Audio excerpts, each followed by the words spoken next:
As senator judges, it is your obligation na dapat present ka sa mga proceedings. Ng trabaho ng Office of the Ombudsman na magpa-disqualify sa 2028.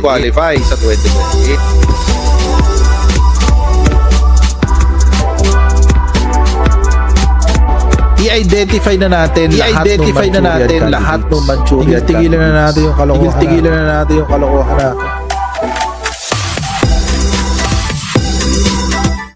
Hello everyone! Welcome po sa ating channel. This is Coach Jared. Good morning, good afternoon, good evening, wherever you are in God's green earth.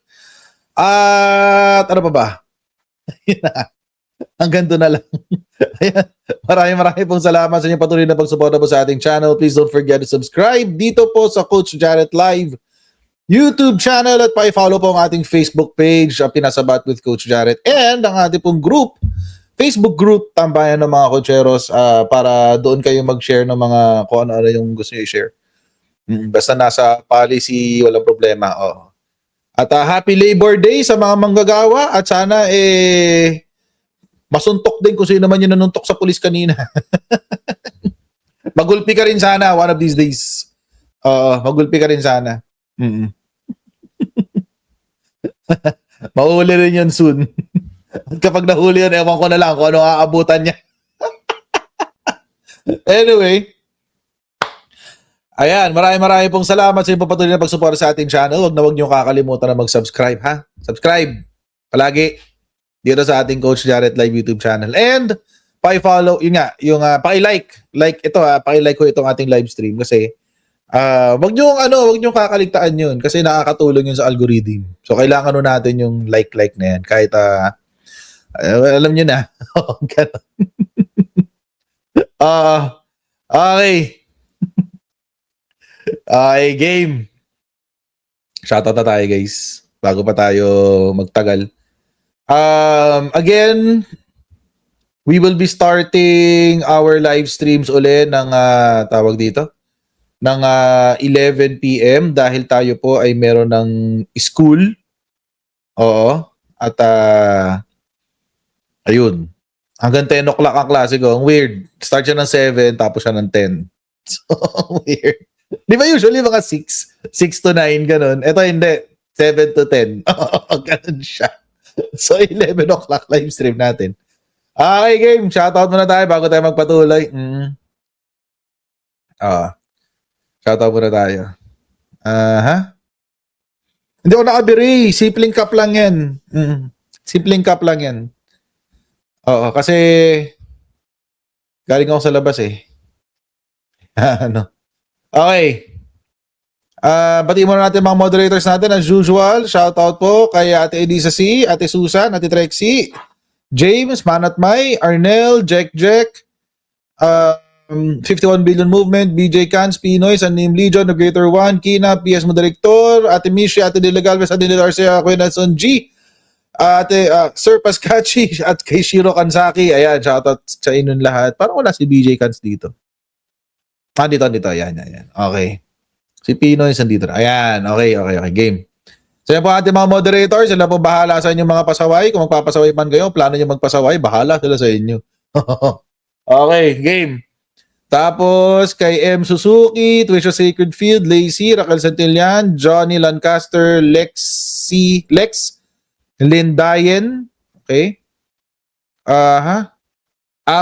Alpi Milichala, Len de los Santos, Mirna, Maria Corazon Monar, Rowena Kumar, Eliza Ili, Maria Elena Andres, Tita Malaysia, Mabel Santos Kawilan, Emiliana Aton, Marcia Jenny, Emilia, Clarita Alcantara, Geraldine Molieno Pacardo, Sam the Expert, Azone Jimenez, Imelda Ignacio, Jake Mataraki Hermoso, Meli Silpedes, Leonida Mendoza.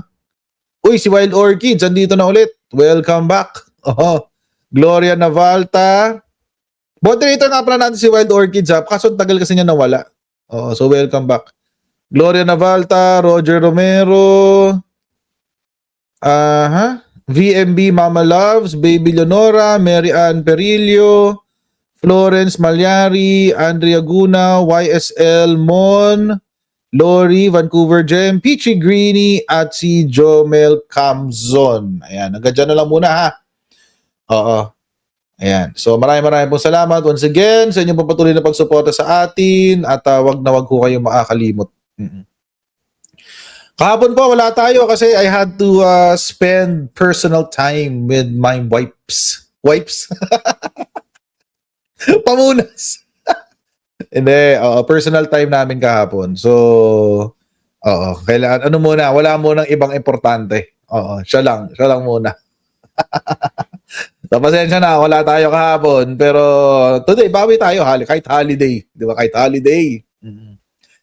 Okay, game. I'm sure, mga babayan, dito naman tayo sa ating unang topic ha. I'm sure, marami na ho kayong narinig at nabalitaan tungkol dito kay Fugitive. Oo. So, alam ko, marami na kayong narinig tungkol kay Fugitive. Tawa ko ng tawa kahapon eh. Oo, tawa ko ng tawa kahapon, totoo lang. Kasi, yung nag-fake news na may sakit daw si Bongbong Marcos, nung na-aresto, siya na yung may sakit. Ang gagaling nyo eh, ha? Ang gagaling nyo talaga eh. Ibang level kayo ng no? Ibang level talaga, kakapalan ng mukha ng mga DDS vloggers na ito. Oo. Di ba? Ipinagkalat nila na si PBBM daw, mamamatay na ng colon cancer, etc. etc. Tapos, nung inaresto to si Fugitive, mukhang siya na yung mamamatay, guys. Siya na yung dumrama-drama sa hapon. Parang siya na yung mamamatay. Wait, papakita ko sa inyo, di ba? Kahapon yan, nahuli nga. Nahuli. Si Jason sa kahapon, inaresto siya dahil nga doon sa ikinalat niya na mamamatay na raw si PBBM at nandun daw siya sa St. Luke's. May kwarto na ganito, may punong-puno na ng security, etc. etc. Ayan, no? Ganda ng ngiti dyan, di ba? Ngiting tagumpay. Pero dito, naghihingalo eh. Sorry I mean, alam ko matanda na yung tao. Pero naman, di ba, kasalanan mo na yan. At this point, kung ganyan ka, nabubuhay ka ng ganyan, kasalanan mo na yan. Ayan o. Di ba? Yun, inhaler. Seretide yata yun. Di ba? Parang siya na yung kukunin ni Lord eh. Hindi na po ako nakakalakad talaga ng mga eh. Kaya muna. Hindi na nakakalakad. Di ba? Tubig. Wheelchair. Di ba? Hindi, Ate Mishi, gets ko naman, may hika. May hika din naman ako eh, sa mga hindi ko nakakaalam. Nung bata ako, may hika rin naman ako. Pero ngayon hindi na masyadong, na lang, kapag may allergy na lang ako, doon ako nagkakaroon ng atake. So, alam ko yung feeling. Kaya nga alam ko yung gamot eh. May ganyan ako dati, steroid yan. Daily na yan, hindi panghabang buhay na yan. Oo. Yung akin lang, nagkataon, for some reason, hindi ko na siya kinailangan. So, hindi ko na ginagamit. Oo. Diba? So, nagkalat siya ng fake news na si PBBM, mamamatay na raw sa colon cancer. Sure ball na raw eh. Sure ball. Sure ball na raw siya, guys. Sure ball. Sure ball daw na mamamatay na si PBBM. Naglabas pa sila ng mga medical report, stage 4 colon cancer, etc. etc. Tapos, nung nagkahulihan na, nung aarestuhin na, ayan, biglang sila yung nagkaroon ng sakit. Bitin natin. Ay, mga kabayan ha. Sorry, wait. Tatanggalin ko na lang yung audio. Not to not to celebrate. Wait. Not to celebrate on the misery of other people, di ba? Pero ang hirap kasing ang hirap hindi pagtripan. Di ba? Para ang hirap na hindi pansinin. Oo. Ang hirap hindi pansinin eh kasi wala eh. Parang ayaw mo man mangyari, 'di ba? Bilang tao, 'di ba? Bilang tao. ayaw mo nung may masamang mangyari sa kapwa-tao mo, di ba? Kasi isipin mo, paano pag sa'yo nangyari, di ba? Paano pag ikaw? Paano pag ikaw yung nagkasakit? Halimbawa, pag ako na ospital, sigurado ako, mga kababayan, yung mga DDS, magbubunyi yung mga yan. Matutuwa yung mga yan. Oo. Baka ako gawin pa akong content ng mga ibang content creator dyan ng mga DDS, sabihin, naghihingalo na si Ghost Jared, karma, dahil sa sa mga Duterte, bla bla bla bla bla bla, di ba? Kaya parang at the same time, kahit nakakawa ako sa kanya, kumbaga, pag iniisip ko yung ganung ugali ng mga DDS, na-o-offset eh. Na-o-offset, nawawala yung awa. Ganon. Para ganon, di ba? Oy, tatakpan ng mukha ko good breaking news daw, si Jason sa nasa West Wing ng Muntinlupa, Zelda 304. Shoutout daw from Chicago. Hindi yung Chicago daw sa Pasig. Okay, salamat. Si Mel Ferreira sa iyo pong super chat. Yan. Di ba? Parang kaya hindi ko, ewan ko lang Hindi ko, ang hirap maawa, lalo na pag alam natin mga salbahe ugali ng mga DDS. Ang hirap eh. Ang hirap kaawaan talaga. Pero syempre, sa pakikipagkapwa-tao, di ba? Good luck na lang, Jason, sa. Oo.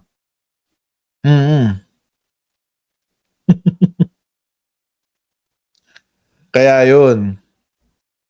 Ngayon, mga babayan, ako personally, nagulat din ako dun sa warrant niya.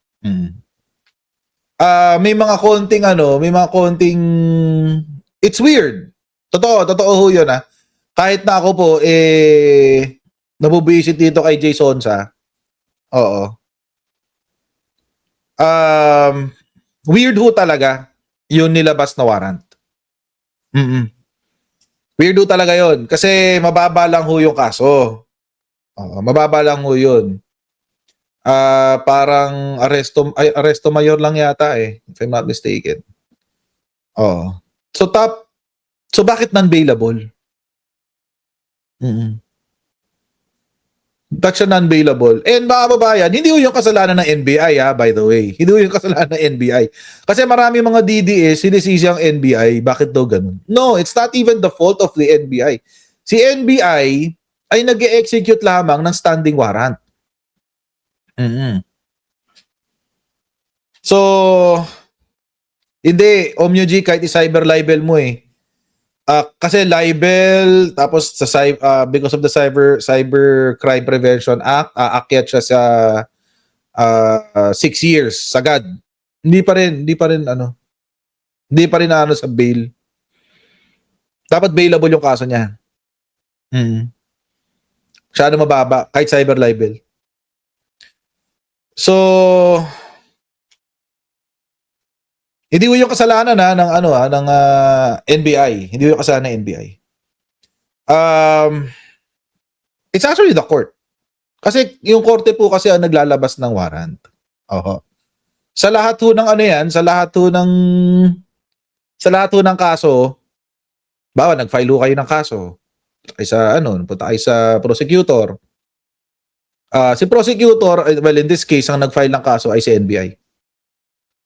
Si NBI, pupunta kay prosecutor. Si prosecutor, magde-determine niya kung mayroong probable cause. Pag may determination probable cause, ipapasa niya kay court. Si court ang magpa-file. Si court ang gagawa ng warrant. So, bakit kaya? Ano kaya naisip ni judge? Ba't ganyan ginawang non-bailable? Pero kung tutuusin, dapat bailable yun. Siguro, kinonsider ng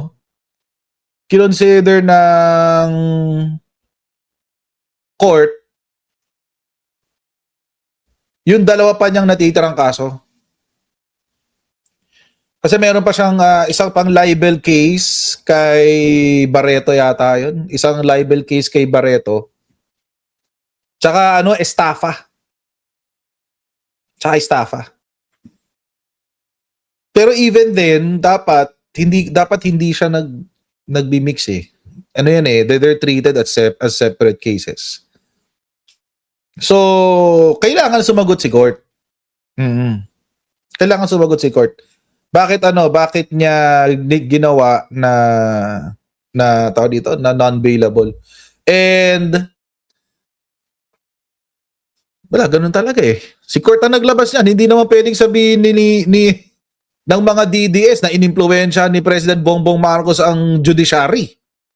Kasi RTC ang naglabas. That is under the judiciary. Diba? So we have to hear from the judge kung bakit. Pero kahit ako po ay hindi Duterte supporter, may question din po ako, bakit ganun?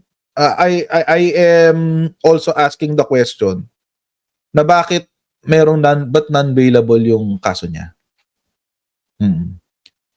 Sabi ni Lia, di ba crime yung kaso? Oo, wala namang problema kung krimen o hindi. Krimen naman kasi talaga yun. False publication tsaka cyber libel. Krimen naman talaga yun, punishable yun sa ating revised penal code. Pero hindi ho kasi lahat ng krimen sa revised penal code are non-bailable. Hindi ho lahat. At saka depende ho kasi yun sa determination ng court. But again, nagtatanong lang din naman ako. Hindi naman di ba, in the interest lang of due process. Syempre, kahit hindi tayo supporter ni Duterte, dahil nga hindi tayo supporter ni Duterte, tayo ay naniniwala sa due process. Oo. Pag Duterte supporter ka, walang due process. Mapag hinalaan kang drug addict, tsugihin ka agad. Oo. Mapagkamalang kang whatever, tsugihin ka agad. Ganun, walang due process. Pero, tayo dahil hindi tayo Duterte supporter, we have to abide by due process. Oo. Sabi ni Maricel Huelgas, baka aside from cyber libel, mayroon pa siya ibang nasabi ko na yan kanina. It's not supposed to overlap. Kasi magkakaibang kaso yun eh. So unless he is a repeat offender, pwede yun. Kaso number one, hindi pa naman siya naging convicted. Hindi pa siya convicted sa cyber libel, hindi pa siya convicted dun sa may iba niyang kaso. So, walang basis for a non-bailable for cyber libel tapos non-bailable. Wala siyang basis.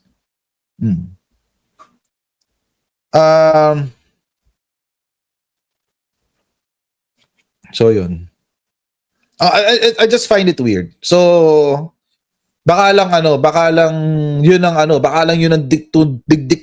dikdikin ng abogado ni Jason sa para i-dismiss yung kaso. Of course, di naman madi-dismiss yung kaso dahil lang dun sa warrant. Well, yeah, it can happen like that. Pwede yung ma-dismiss yung kaso dahil sa warrant. Meron nga mga kaso na di-dismiss dahil mali lang yung address sa warrant eh. So yun. Sabi, hindi rin Mark Francis eh. Hindi eh. Cannot be eh. The subject of the fake news should not influence the severity of, or should not influence the warrant. So, ewan ko lang kung kung baka lang mabutasan. So, let's see kung anong gagawin. Pero definitely, mga babayan, dapat talaga hindi siya non-bailable. So, well, itayin natin. Ito yung paliwanag ng tawag dito ng NBI doon sa non-bailable status nga ng warrant. Ito sabi ni Melvin Matibag. Inaresto ng National Bureau of Investigation ang dating mamamahayag na si Jay Sonza dahil sa pagpapakalat umano ng peking medical records ni Pangulong Bongbong Marcos. Sinilbihan ng arrest warrant si Sonza sa kanyang bahay sa Quezon City. Ang kanyang kaso, unlawful publication in relation to Cybercrime Prevention Act. Nakadetain na ngayon si Sonza sa NBI headquarters sa Pasay. Plano naman ang kanyang Swerte pa niya, sa NBI Detention Center siya nakakulong. Komportable dun. Swerte pa niya. Kung dapat nga, pinasa na lang siya sa sa BJMP para doon na lang siya sa loob. Oo, doon na lang siya sa loob. Diyos ko. BJMP na lang para habang summer, mainit, di ba? Makasama niya sa preso yung sa kulungan yung mga drug pusher, mga addict. Di pala addict, di pala nakukulong ang addict. Mga drug pusher, mga mamamatay tao, mga snatcher. Ay, mas maganda doon. Oo, yung iisa lang ang toilet. Swerte pa nga to eh. Saan doon siya nakakulong sa NBI Detention Center? Pero 2 days lang yun. Hanggang 2 days lang siya pwede. 2 days lang yun. Hindi siya pwede lumampas ng 48 hours. Oo. Kaya inaresto siya kagabi. So, from last night to today, hanggang yung 24 hours that's 1 day, and then another 24 hours from that time, it's another 1 day. Ang problema, linggo yun. Oo. Ang problema, linggo yun. So, di pa rin siya makakalabas. Lunes na siya makakalabas. Ang sarap ng feeling, no? Ang sarap ng feeling, guys. Oo. Ilipat na sa Muntinlupa? Bakit Muntinlupa? Ayan, layo. Pasay yung court niya. Nalipat na sa Muntinlupa? I don't think so. Malayo yun. Pasay yung court niya. Oo, wait Jason.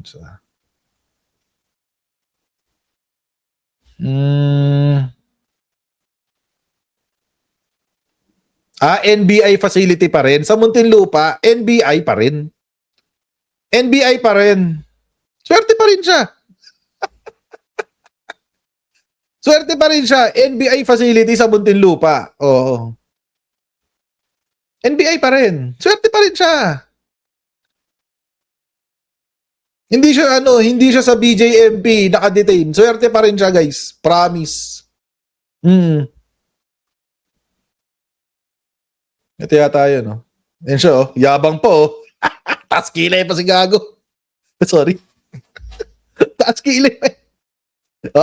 Yabang pa oh.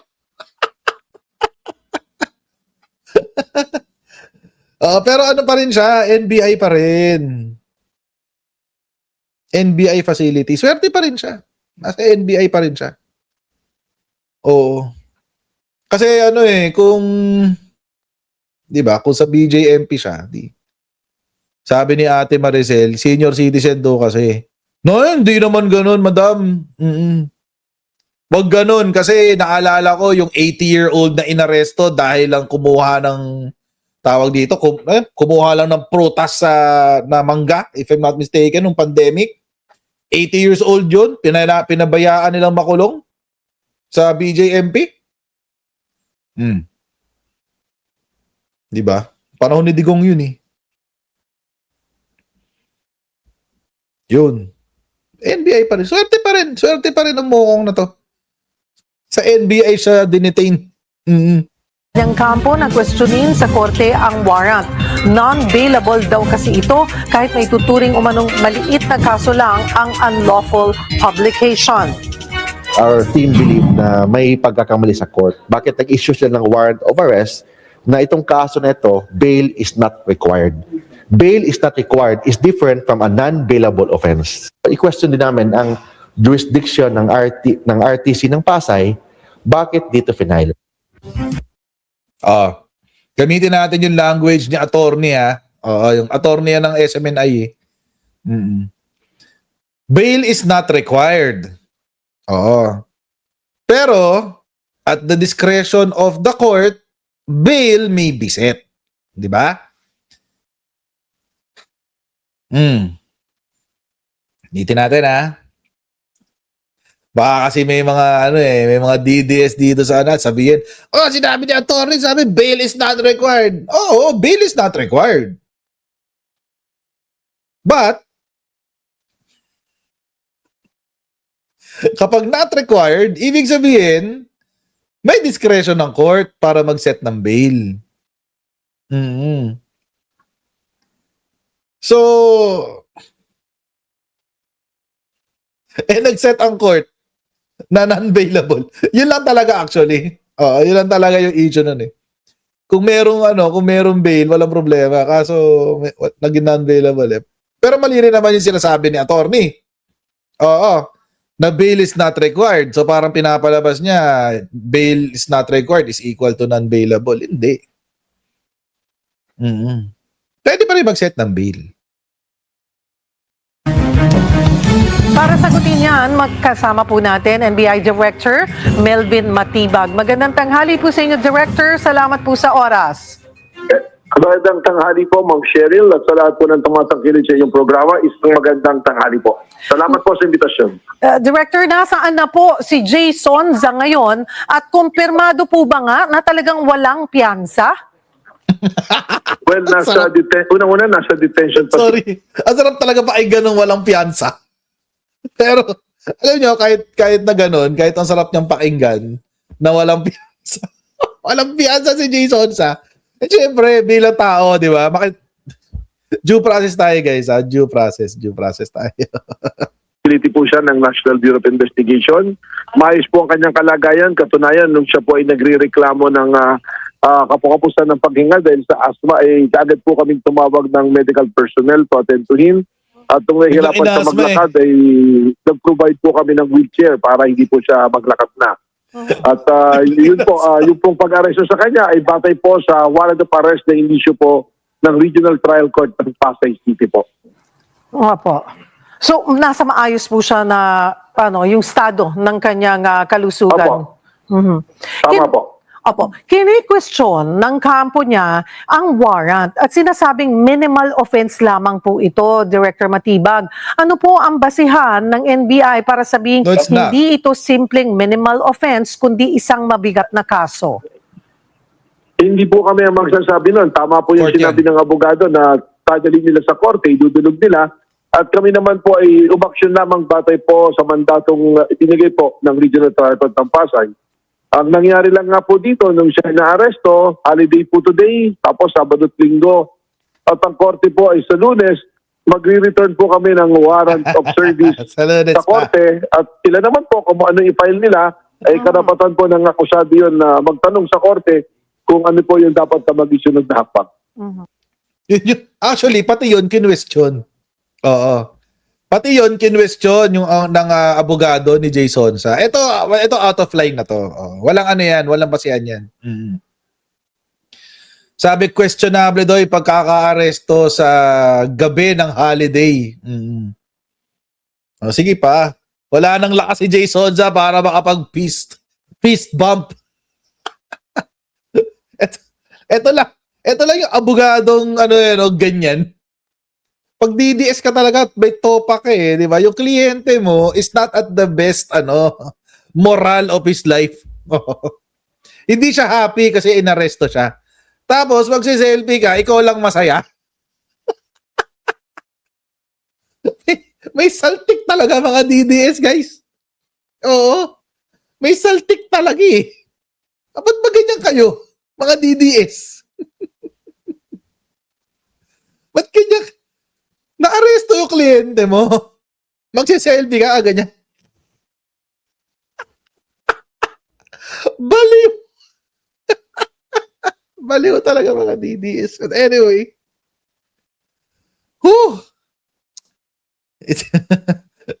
They're the gift that keeps on giving. Okay, ano sabi? Legal counsel of Jay Sonza questioned the timing of the arrest of the veteran broadcaster, noting that his client was prohibited from posting bail due to the long weekend. In a statement on his Facebook page, Attorney Mark Tolentino condemned the circumstances surrounding the arrest of his client, claiming that it might have been a calculated move to limit the ability for a temporary release. Okay. So parang pinapalabas ni Tolentino na sinet up, sinadya ng kapulisan na hulihin siya sa holiday para hindi nga naman makapag-post ng bail at ma-detain ng 3 araw. Okay. Sige. Iintayin ba ng pulis kung kailan komportable sa kanilang aarestuhin ang ang mga circumstances?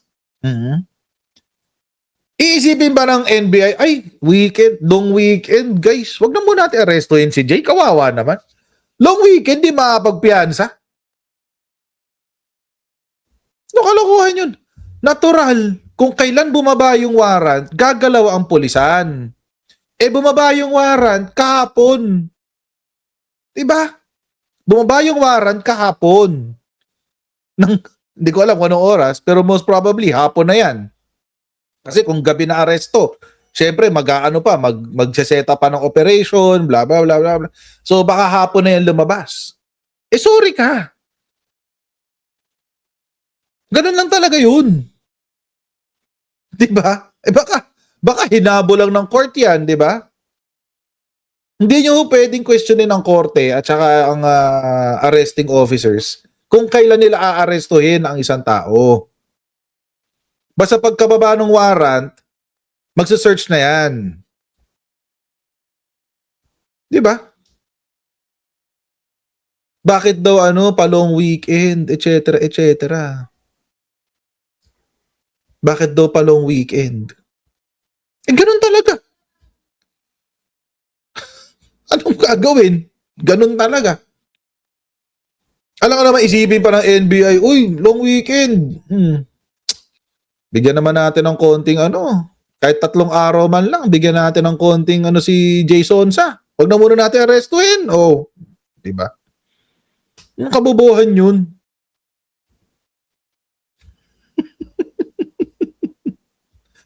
Oh, 1 PM lumabas yung warrant.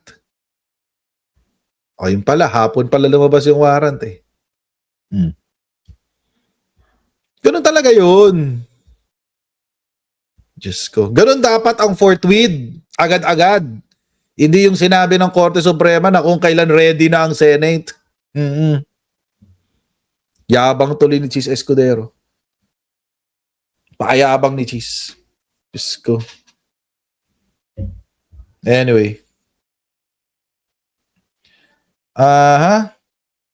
Sabi ni Jasmine, paki-challenge si Son sa marathon sila ni BBM. Saka, naalala ko tuloy yung paalam ni Director Melvin sa House during impeachment, madami pa daw silang huhulihin. Baka yun na nga yun, no? Nung nagpaalam ka, no, isang araw. Oo, marami pa raw. Hindi, Wednesday yun eh. Wednesday nangyari yung hearing eh. Thursday nangyari yung warrant. Oo. So, baka hindi yun. Hindi konektado. Salamat sa super chat, Princess Abby Jane Pescasio. Salamat po sa inyong super chat. Yan ang ibig sabihin ng forthwith. Kasi hindi dapat naghihintay ang hustisya. Dapat inuuna yan.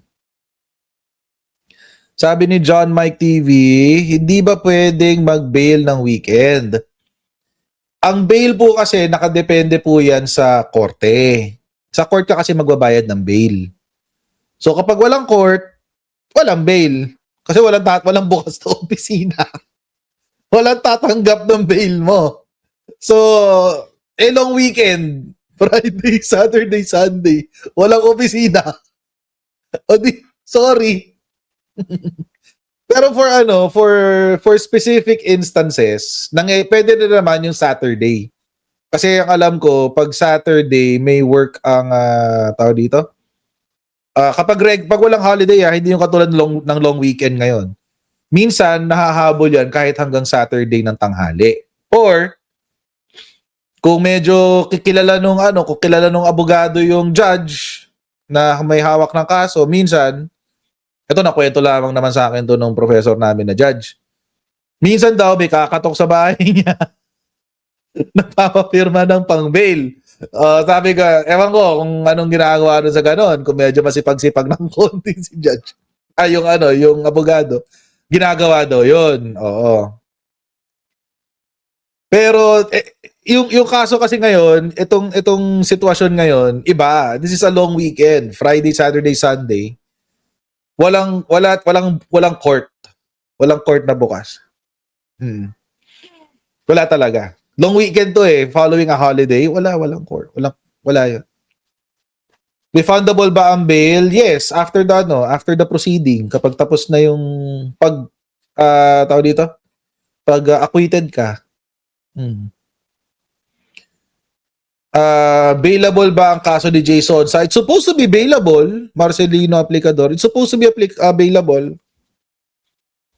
Kaso kahit bailable siya, mga babayan, paano ka magbe-bail? Walang opisina.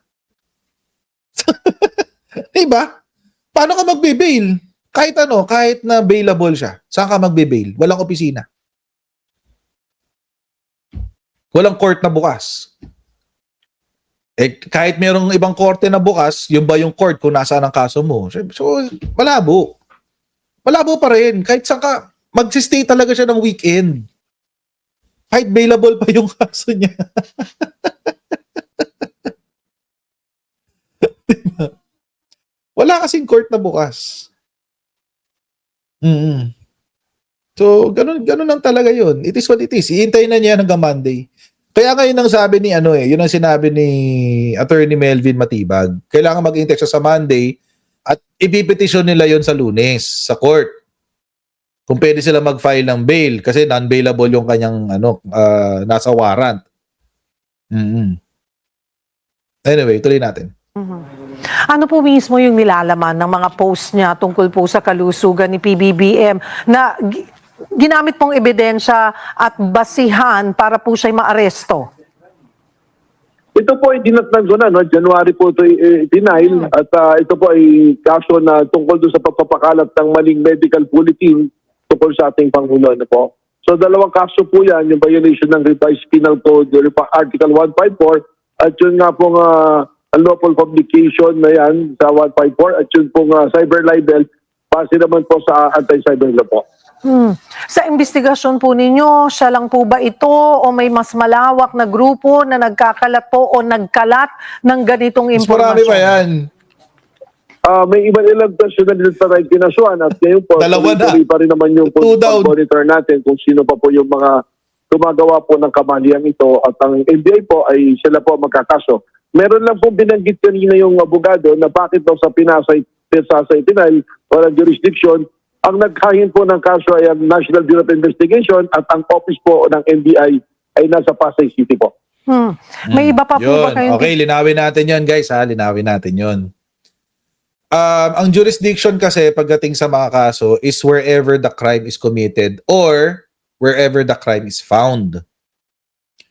Ngayon, kung ang nag-file ng kaso ay NBI, ang kanilang office ay sa Pasay. So, dahil sila yung nag-file ng kaso at sila yung nakadiskubre, quote unquote, nakadiskubre ng krimen na yon, ang may jurisdiction yung Pasay RTC. So, walang kaso yun. Actually, pwede namang nakakatawa rin yung abogado ni pangalan to, ni Jason Sa. Pwede naman silang humiling sa court na magpalipat ng jurisdiction kung saan mas malapit si Jason Sa. Pero mas malabong pagbibigyan.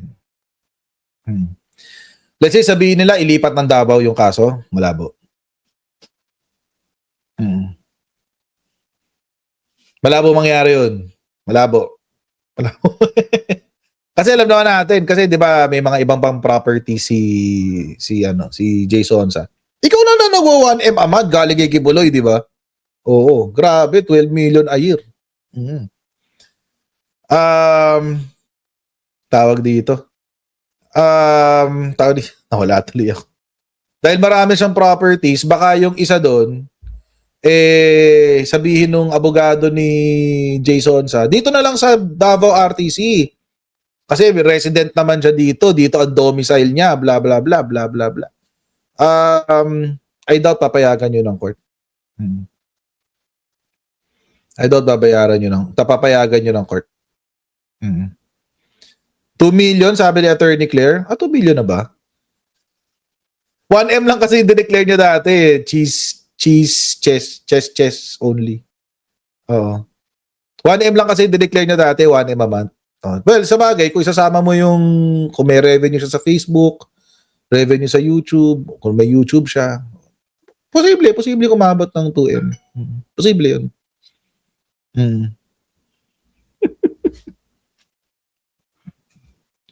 Di ba? Ay, nako. Sarap naman nun. 1 million ay 1 million a month. Paano mo ubusin yung 1 million a month, no? Parang hirap nun. Parang hirap ubusin nun ng 1 million a month. Oh, start ka negosyo, di ba? Ganun. Start ka negosyo. Palaguin mo yung 1M mo. Di ba? Anyway, so ganun. Again, it's possible pwede sila mag-request ng change of venue. Pero lalabanan ng NBI yan for sure. Kasi lalo na kapag sa Davao sila magpapalipat. Lalabanan niya ng NBI. Hindi papayag ang NBI na malipat ang niyan. Syempre dapat sa dito sa Manila. Tuloy natin. Nutugis, kaugnay nito at sa puntong ito may mas pinaigting na rin huba na hakbang ang NBI laban nga sa mga nagkakalat po ng fake news. Well, wala pa pong na-issue ibang warrant. May iba pa po kaming pinailan pero wala pa lumalabas na warrant. Doon naman po sa mga ibang nagpapakalat, meron po kaming ilang personalidad din na pinadala na po ng Sabina para imbestigahan po namin. Ang akin lang nga po may papayo, sana maging maingat po tayo sa ating mga ikinakalat sa social media at sana naman po ay walang mas malalim na hangarin na sirain at sirahan po ang ating gobyerno at ang ating pong Pangulo. Yung pong sinasabihan yung may ilang personalidad na rin po kayong pinadalhan ng notice ay ito po may kinalaman pa rin doon sa pagpapakalat sa maling estado po ng kalusugan ni PBBM?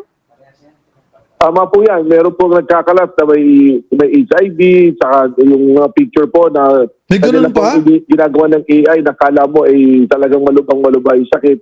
Yan po lahat iniimbestigahan po ng National Bureau of Investigation. Ilang personalidad pa po ito, Director? Sino-sino ho ito? Pwede bang Ang bigyan lala mo kami naman ng nun. ilang pampangalan? Ay pagkatapos po ng investigasyon at amin na pong na-file, yun po yung time to divulge kung sino po yung mga yon. Pero sa ngayon po, may mga lumalabas na personalidad, yan po ay kung nababatay po sa sampin ng pinadala namin. Hayaan niyo po at pagka maaari na po namin official na ipahayag, bibigyan po namin yung pahayag po. May ganun pa? Meron pang ganun na fake news na may HIV si presidente? Grabe yun Iba yun, ibang level. Alam nyo kasi mga kababayan, wala sanang problema kung ang binabatikos nila is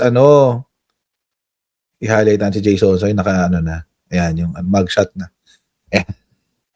Wala sanang problema kung ang binabatikos nila kay PBBM are actual policies. Yung mga ginagawa niya sa sa totoong buhay, kung palpak sa trabaho, which malabong mangyayari. Kasi, imagine, nagka-oil crisis sa Middle East, tapos sa Pilipinas, nagro-rollback na ang presyo ng langis, di ba? So, malabong mangyari yun. Kaso, ang binabatikos, ang ginagamit kasi ng pambatikos is peking balita. Oo. At ang ginawan pa nila ng peking balita ay yung presidente ng Pilipinas. Which, alam niyo mga babayan, kapag, syempre, pag pinaniwalaan niya ng mga tao, it will affect it will affect the stability of the country. Pag naapektuhan yung stability ng bansa, investor confidence will go down, kokonti ang investor sa Pilipinas, maghihirap ang mga tao, tapos sasabihin nila, lahat to kasalanan ni PBBM, pero sa totoong buhay, kasalanan nila kasi nagdi-destabilize sila. Gets nyo yung ibig sabihin? Kasalanan nila kasi gawa sila ng fake news para papaniwalain ng tao na walang nangyayaring maganda sa bansa, naging unstable ang bansa. So this is already connected to national security. So dapat ba na arestuhin na sila? Of course. Dapat talaga arestuhin na sila. It's this already involves national security.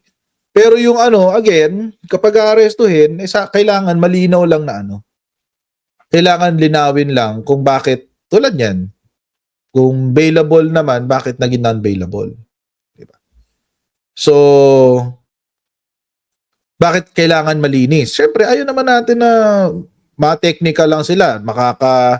Makakaalpa sila sa mga kaso nila dahil because of a technicality, di ba? Ang pangit naman nun. Kung may pagkakasala sila, di pagdusahan nila yung kasalanan nila. At mas maganda kung ganun. Kesa yung ang gagawin natin di ba? Magse-celebrate tayo sa 3 araw siya nakapiit. Tapos after nun, makakalaya siya dahil na technical siya sa kaso. Di ba? So, yun. Pasok ba yun sa freedom of speech? Sabi ni Gio Adap, no. It's not. May mga qualifications ang freedom of speech. And it's very specific. Your speech should be constitutionally protected. At ayun. So yung mga paninira nila, lalo fake news na yan, at meron namang batas pala na nagpe-penalize niyan. It's not constitutionally protected. So, yun. Sorry. Kulong ka. Kulong ngayon si Jason. Pero ano naman talaga Ganun naman talaga Mali naman talaga yung ginawa ni Jason na yun. Oh. So, sana maging halimbawa na si Jason maging cautionary tale sa mga DDS vloggers dyan, bloggers and vloggers na ang palusot lang sa kanilang mga fake news opinion ko to. Tanga, hindi palusot yun. Ang opinion mo, kung paninira, mapaparusahan ka pa rin. Ganun katanga ang mga DDS Sabihin nila, opinion lang namin to. Tanga, kaagat pa rin sa'yo yun, kahit opinion mo yan. Wala naman nakasulat sa batas na kapag opinion mo, absuelto ka na Tanga. Sino nagsabi nun? Ayun, si Byron Cristobal. si Byron Cristobal. Tatanga-tanga. Anyway. So, yun. Asa, opinion namin to. Bobo. Anyway.